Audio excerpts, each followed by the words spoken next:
No ar, Programa Vida Saudável. Programa Vida Saudável. Informações, dicas e promoção de saúde. Participe! Programa Vida Saudável. De acordo com a Organização Mundial de Saúde, a cada 40 segundos uma pessoa morre de suicídio em algum lugar do planeta. E populações especiais estão inclusas nesse grupo. Suicídio e populações especiais. É o tema do Vida que começa agora. No ar, Programa Vida Saudável. Programa Vida Saudável. Informações, dicas e promoção de saúde. Participe! Programa Vida Saudável.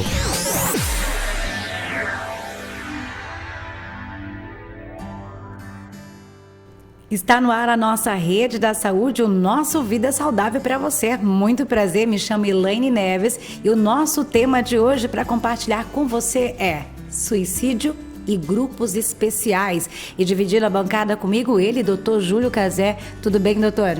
Tudo bem, Elaine? Prazer imenso estar aqui com você, compartilhando mais um pouquinho da rede da saúde. Essa rede que cada vez mais cresce e espalha pelo Brasil inteiro, Elaine. E a gente fica feliz, né, doutor? Saber que cada vez a Vida Saudável está chegando a mais lares, a mais famílias. E a importância desse conteúdo está chegando às pessoas, pode mudar a vida dela. Interessantíssimo, né, Elaine? No momento em que a gente completa 100 anos de existência do rádio brasileiro, né? Muito importante. Isso é importante. Como a gente chega, através das ondas do rádio, em lugares que às vezes as pessoas não têm acesso a muitas informações e o rádio está chegando. É verdade, e essa informação faz toda a diferença porque chega muito mais rápido até a pessoa, muito mais rápido até você. Obrigado por estar com Vida Saudável onde quer que você esteja. Doutor, antes da gente dar início às perguntas sobre o nosso conteúdo, eu gostaria que o doutor atualizasse como é que está a saúde. Exatamente, Elaine. Hoje eu trago um tema importante, você está falando da atualização, eu trago um tema super atual. Olha só o dado que eu trago. Com a chegada das tecnologias, da mudança da estrutura, né, da vida do ser humano, e aí eu coloco o ser humano brasileiro, a gente tem observado que a população em geral tem diminuído as horas de sono, Elaine. Olha. Exatamente, a gente tem que lembrar o seguinte, se a gente divide no caso a nossa vida, 1/3 da nossa vida, da nossa jornada do dia, de 24 horas, 1/3, 8 horas aproximadamente, a gente passa dormindo, descansando. E é importante a gente ter essas horas de sono, porque é como um computador, é na hora que a gente faz o backup, vamos dizer assim, do nosso corpo, né, das coisas que não servem a gente guarda e as coisas que são importantes a gente armazena. E essa perda de horas de sono, isso impacta, né, negativamente na vida do ser humano. Então, tem se feito cada vez mais estudos, inclusive, né, os cientistas voltados para o estudo do sono e a qualidade do sono têm sinalizado isso com muita preocupação, para que as pessoas possam entender que, no caso, perda de horas de sono impacta negativamente, tanto física como mentalmente.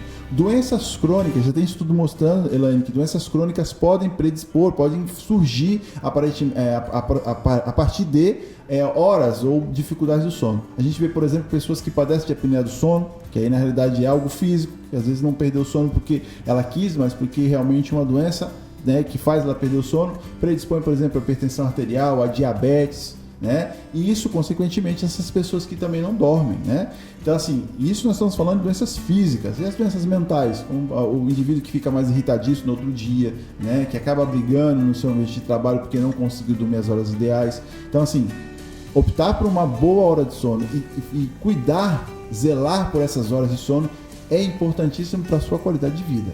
Olha só a importância do sono, uma coisa tão simples que faz parte da nossa rotina e acaba passando despercebido, né, doutor? Programa Vida Saudável. E agora, para a gente entrar na nossa rodada de pergunta, na nossa rede da saúde, para levar muito mais informação e conteúdo para você, agradecer a nossa rádio Hits Prime, parceira nossa no Vida Saudável. E para começar, doutor, a gente vai falar sobre suicídio e grupos especiais. Existem grupos mais vulneráveis ao suicídio, doutor? Sim, Elaine, sim. Inclusive a gente tem que observar, né, que aí a gente identifica, no caso, profissionais de saúde, né? Profissionais, no caso, que tem grupos especiais, que a gente sabe que tem a tendência suicida. Vamos citar, por exemplo, no caso, os profissionais de saúde que têm acesso a medicamentos que podem ser letais, fatais, né? Os profissionais de segurança pública, e aí a gente sabe que, poxa, os profissionais de segurança pública têm acesso a armas, por exemplo, né? Os profissionais que trabalham na agricultura, que têm acesso aos agrotóxicos, e assim, várias substâncias ou vários profissionais, no caso, que estão involucrados a esses grupos especiais, né? E isso eu estou falando das profissões, mas, por exemplo, as idades também, né? Grupos extremos, né? Os idosos, por exemplo, o sexo, por exemplo, a predomínio de sexo masculino e feminino, né? E assim por diante. Olha só, não tinha me atentado a esses detalhes de pessoas que têm acesso a produtos ou no ritmo de trabalho que pode ser muito importante, doutor. Exatamente. E, doutor, quais são aí, quem mais se suicida, homem ou mulher? Exato, Elaine, olha só, aí que existe uma tendência, tentativas de suicídio e efetivação do suicídio. Tem uma diferença. Claro, uma coisa é eu tentar, né? Outra coisa é ter esse suicídio efetivo. Quem mais tenta suicídio? Mulheres, isso é fato, né? As mulheres tentam mais. Porém, os meios, né, a literatura mostra e a prática clínica diária mostra que os meios que as mulheres às vezes tentam são meios menos letais. Né? Por exemplo, ingestão de comprimidos, às vezes que não são letais e assim por diante, né? As mulheres mais tentam. E quem tem mais efetividade? Os homens. Por quê? Porque quando o homem vai tentar o suicídio, ele utiliza ferramentas que são, vamos dizer assim, eficazes para o suicídio, ou seja, que são efetivas na hora do suicídio, como por exemplo o acesso à arma, como por exemplo, né, pessoas que acabam se jogando de um lugar, e os homens geralmente fazem esse tipo de atitude, né? Então são situações que os homens, no caso, tentam menos, porém eles têm, quando eles realizam, efetivam o suicídio. Olha só, é bem controversa, né, doutor? Idosos, adolescentes, são potenciais suicidas, doutor?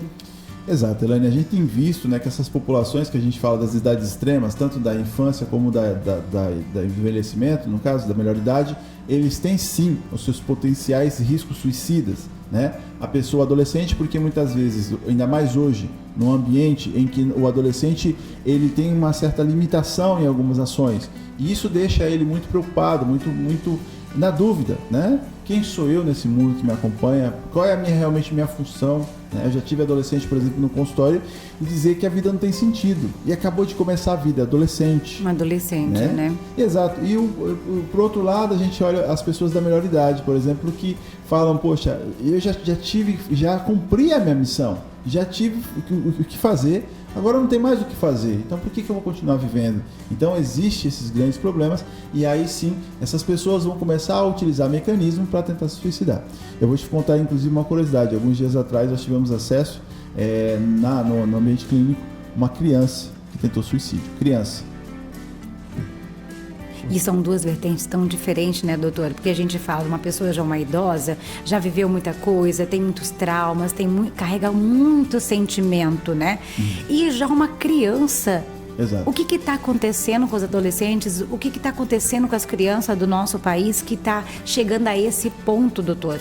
As crianças do século XXI, né, Elaine, elas, não é que elas sejam mais inteligentes que as crianças, por exemplo, do nosso tempo ou do tempo anterior ao nosso. É que o meio, está exposta a mais coisas, né? É tecnologia, tudo está surgindo muito mais, bem mais rápido. Acesso, por exemplo, à informação, né? Hoje em dia a criança já nasce com o celular na mão. Verdade. Né? E isso, né, acesso a vídeos, essas coisas e mecanismos que de repente ela pode tentar. Então ela só digita muitas vezes, né? Ou aperta lá, né? Fala como se matar, por exemplo. E aí vai ter, infelizmente, tem o meio, né, de comunicação, ele é pro bem e pro mal. E aí ele descobre ali, talvez, algumas técnicas, vamos dizer assim, algumas informações que podem ser letais para ela se a mãe não estiver de olho e os pais não estiverem de olho. Eu estou tocando num ponto muito importante. Eu gostaria até de chamar a atenção dos pais que estão aí nos ouvindo ou nos assistindo nesse momento.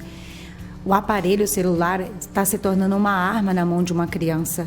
Isso. É importantíssimo ter aqui sempre um adulto por perto verificando, ou o celular que você libera para essa criança ter certos bloqueios, porque isso está acontecendo cada vez mais frequente, e isso serve de dado para a gente se alertar, né, doutor, com tudo isso. Exato. Às vezes a gente vê que o celular, ele acalma, né? A gente vê, inclusive, um dado importante, que existem crianças e adolescentes fazendo síndrome de abstinência, como se fosse uma droga. Quando você retira o aparelho celular da mão deles, eles acabam ficando ansiosos, irritadiços, entendeu? Isso já tem sido identificado dentro do consultório, inclusive com caracterização, né, com novos estudos e nomeações para essas atitudes, né? Mas isso é importante levar em consideração para os pais, porque às vezes, claro, é uma criancinha, eu vou entregar o celular porque ela vê o videozinho tranquilo e ali acalma. Existem outros meios que a gente tem que pensar. Lembrar que, por exemplo, o tempo tela, essa tela que muitas vezes muda rapidamente, né? Elas vão mudando, a imagem assim é rápido. Isso acelera a mente. O neurônio da criança que está em formação não tem preparo para isso. E essa criança já cresce acelerada. Isso é um problema grave. Olha a gente só. precisa, né, trabalhar em cima disso nos próximos anos. E muito importante, doutor, já que o senhor falou de dependência, e os dependentes químicos podem ter maior propensão para o suicídio, doutor? Exatamente. Porque vamos pensar, tanto no desejo de consumir a droga, no caso na abstinência, muitas vezes, ou até no estágio de droga mesmo, estágio de intoxicação, que a gente fala, intoxicação química, quando o indivíduo está ali, por exemplo, existem substâncias que levam, né, que mudam o pensamento, que deixam as pessoas mais soltas. Então, se a pessoa tem um desejo suicida, muitas vezes no uso da substância, ela acaba perdendo a vida. E quantos artistas a gente sabe, hoje inclusive não precisa ir no Brasil, no mundo afora não, a gente sabe que se aumentar para o mundo a gente vai achar mais algumas pessoas que tiraram a própria vida, que estavam envolvidos por drogas e se suicidaram, entendeu? Então, de forma direta ou indireta. Então, sim, a droga, ela causa sim, né, o aumento, se a pessoa tem essa propensão, ela vai sim atentar contra a própria vida. E claro, na abstinência, como você falou, na ausência de drogas, muitas vezes essa pessoa pode tentar acalmar aquele sofrimento com um pensamento suicida e o desejo de suicídio. Nossa, gente, olha o cuidado que a gente tem que redobrar ainda mais, né, doutor? Mas, doutor, como proteger os grupos de risco de suicídio? O que eu posso fazer, doutor? Então, aí que está o detalhe importante, né? Se a gente observar, a gente já tem observando, né, vendo que tem esses grupos de risco, que tem essa tendência suicida, a gente voltar e se olhar. E claro que a gente fala sempre, no caso, na questão da gestão de saúde pública, que nós precisamos criar políticas públicas voltadas para essas populações especiais. Não adianta a gente colocar, por exemplo, o indivíduo que tem pensamento suicida e todos os indivíduos no mesmo saco. E ali tirar e falar assim, não, o tratamento para todos eles é o mesmo. Não é o mesmo, né? A gente vai ver que o tratamento para pensamento suicida para um adolescente é diferente de uma pessoa da melhor idade. O tratamento para profissionais, né? E aí a gente colocou algumas profissões, é diferenciado, para cada grupo é diferenciado. Então, claro, precisa sim os profissionais que estão voltados a esse tema se especializarem, aprofundarem mais, fazer estudos mais profundos em relação a isso, para que a gente possa ter técnicas e padrões, no caso de tratamento específico para essas populações. Olha só, gente, a importância de tudo isso. Suicídio, traumas, grupos especiais. Nosso tema de hoje compartilhado com você aqui no nosso Vida Saudável. A gente vai para o intervalo, daqui a pouco a gente volta, doutor. Programa Vida Saudável. Estamos de volta na nossa rede da saúde, no nosso Vida Saudável, que é feito e preparado com muito carinho para você. Nosso tema de hoje, suicídio e grupos especiais. Existem, né, doutor? Existem grupos especiais com mais tendência a suicídio, né? Exatamente, Helene. Sim, existem sim, e aí a gente precisa estar voltados a ele, né? Não, a gente falou, né, antes do nosso intervalo das políticas públicas, mas também a família, no caso, precisa ter esse reconhecimento, detectar, né, as pessoas que convivem com essas pessoas e os colegas de trabalho, assim por diante. Doutor, eu tenho uma pergunta aqui para o doutor, da nossa ouvinte. Ela está perguntando o seguinte: a diferença entre neurologista e psiquiatra? Legal, interessante a pergunta. Ambos cuidam da mente, né, do sistema nervoso como tal, né? Mas assim, claro que a gente fala que a psiquiatria, ela cuida das questões subjetivas. Então, às vezes, o que acontece? A psiquiatria é uma ciência que estuda o sofrimento mental, o sofrimento, sim, que é subjetivo, né? Que a gente não consegue palpar, mas que as pessoas sentem. A neurologia já é orgânico, né? Que a gente fala, são doenças físicas como tal, né? O AVC, por exemplo, a neurologia estuda, né? A esclerose múltipla, né? Que é uma doença que tem origem lá na mente, né? Vamos lembrar de mais alguma que eu tento me lembrar aqui. bom, enfim, mas assim, né? A neurologia, ela palpa, ela consegue ver, né? Ela consegue, no caso, tocar, né? Sim. As coisas. Inclusive, ela usa de meios e recursos para poder, de repente, estudar, como, por exemplo, os meios de imagem, meios laboratoriais. A psiquiatria, muitas vezes, a gente utiliza, no caso, os meios de exames, né, como tal, para descartar as coisas orgânicas. Porque se for orgânico, muitas vezes não é de psiquiatria. Primeiro eu vou mandar para o clínico, vou mandar para o neurologista, vou mandar para outro colega, e aí, uma vez que ele detecta, fala, não tem nada mais aqui, o problema é da mente, é a questão subjetiva, aí sim o psiquiatra começa a conduzir. E olha, doutor, estamos cada vez chegando mais longe. Vou aproveitar aqui que a Carla, lá de São Paulo, mandou uma pergunta pra gente. Doutor, eu estou achando que tenho sintomas. Qual médico eu devo ir? Até vem a calhar com o que a gente acabou de falar, né, doutor? Devo ir a um neurologista que estuda aí o cérebro ou um psiquiatra, doutor? Qual a diferença entre esses dois? O que eu faço? Essa dúvida é muito comum, né, doutor? Onde eu começo, por onde eu vou, né, doutor?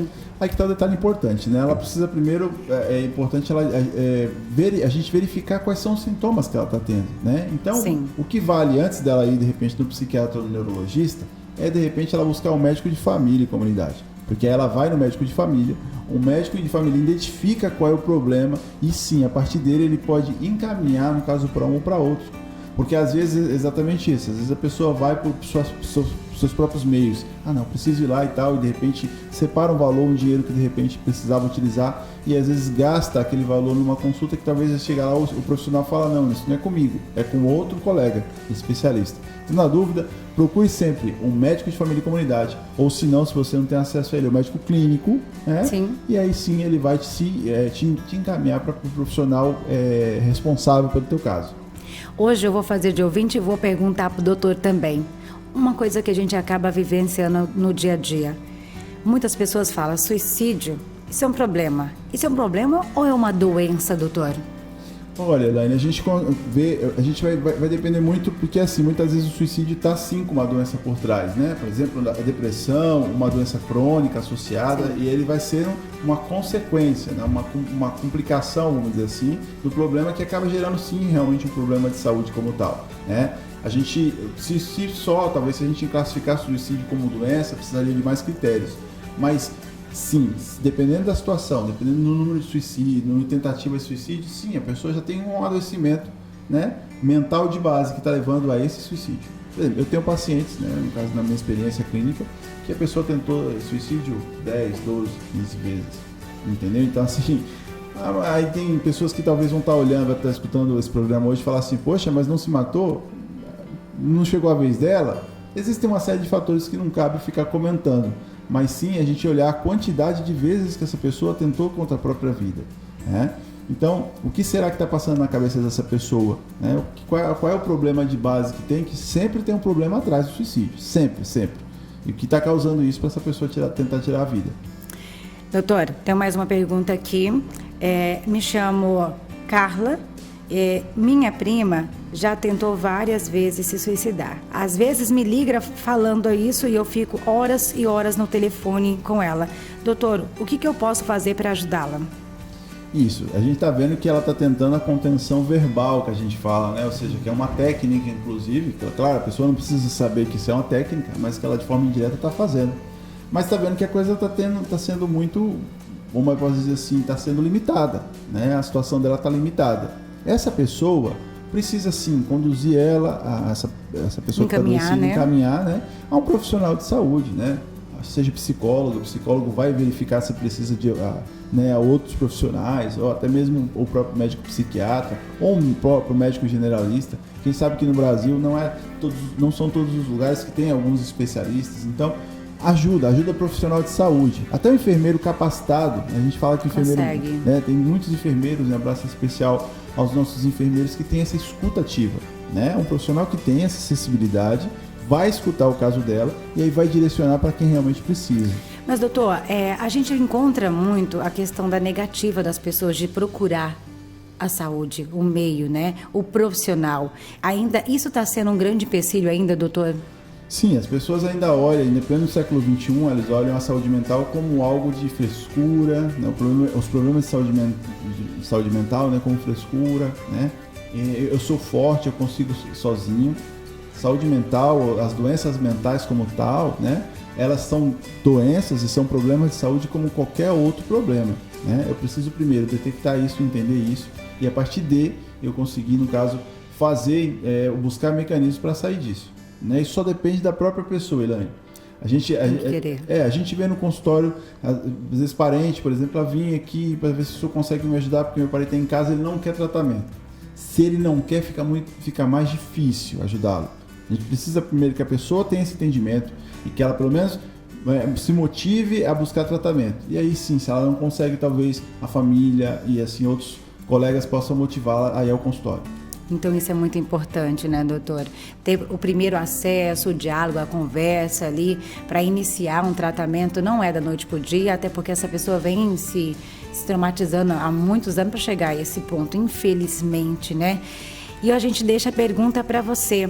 Você está observando os grupos especiais que podem estar aí à frente do suicídio, muitas vezes está passando despercebido aos seus olhares. Então, preste mais atenção em quem está próximo de você. Cuide com amor. Às vezes, um abraço, um eu te amo, eu me importo com você, pode salvar uma vida, né, doutor? Exatamente, Elaine. Muito obrigado hoje está compartilhando com a gente aqui a nossa bancada, mais um Vida Saudável, levando aí a informação aonde quer que você esteja, seja ouvindo ou nos assistindo. Obrigado por nos permitir fazer parte da sua vida e poder levar um pouquinho mais de conteúdo e informação para você. Doutor Júlio, obrigado por dividir a bancada comigo. Eu que agradeço mais uma vez, obrigado, abraço especial a todos os nossos ouvintes, espectadores, né, as pessoas que acompanham o Vida Saudável e torcem, né, pelo sucesso do projeto, que é algo que a gente já sabe, né, Elaine, mais de 5 anos aí na estrada, e que a gente possa ter muito mais vidas saudáveis aí para fazer a diferença na vida das pessoas. Com certeza, onde quer que você esteja, nossas redes sociais estão abertas também para você que queira trazer um tema para a gente, né, doutor? Que a gente possa levar mais informação para você, algum tema que você tenha dúvida.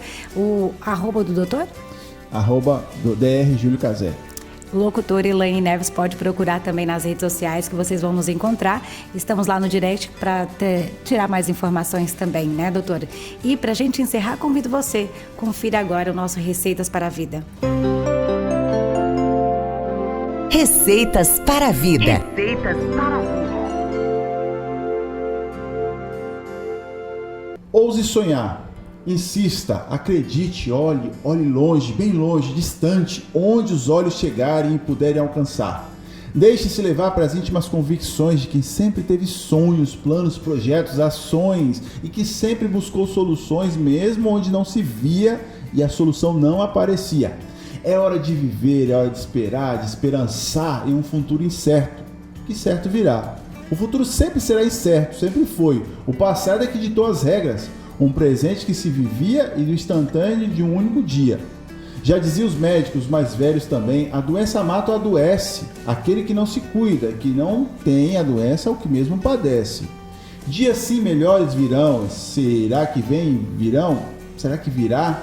Basta apenas esperar o novo tempo que está para chegar.